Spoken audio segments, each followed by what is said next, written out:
जिल्ह्यातील इंग्रजी माध्यमांच्या शाळांकडे पालकांचा वाढता कल लक्षात घेता या शाळांनी केवळ संख्या वाढवण्यावर न थांबता गुणवत्ता वाढीसाठी अधिकाधिक प्रयत्न करणे आवश्यक आहे, असे प्रतिपादन पालकमंत्री प्रकाश आंबेडकर यांनी केले.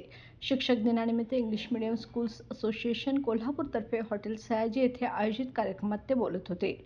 या कार्यक्रमात शैक्षणिक क्षेत्रात उल्लेखनीय कामगिरी करणाऱ्या तब्बल 49 मुख्याध्यापक व शिक्षकांना इम्सा इन्स्पायर अवॉर्ड देऊन सन्मानित करण्यात आले.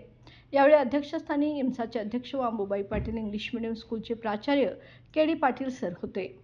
त्यांनी मान्यवरांचे स्वागत करून कार्यक्रमाचे उद्दिष्ट स्पष्ट केले. पालकमंत्री आंबेडकर म्हणाले, खाजगी शाळांमधील शिक्षक कमी पगारातही सुटाबुटात येऊन घसा फोडून शिकवतात. शासकीय शाळांतील शिक्षकांनीही त्यांचा आदर्श घ्यायला हवा. खाजगी शाळांच्या अडचणी सोडवण्यासाठी लवकरच बैठक आयोजित करण्याचे आश्वासनही त्यांनी दिले.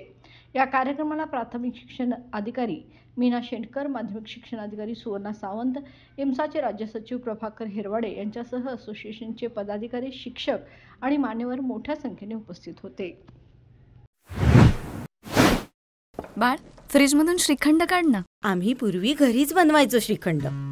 त्याची चवच वेगळी होती. आता काय सगळं रेडीमेड. आजी, हे श्रीखंड खाऊन बघ. आज तुझ्या आईनं घरीच बनवलं की काय? हे आहे गोकुळचं श्रीखंड. अगदी जिभेवर रेंगाळणार. जिभेवरच नाही तर मनावरही रेंगाळणार. गोकुळ श्रीखंड, मनावर रेंगाळणार.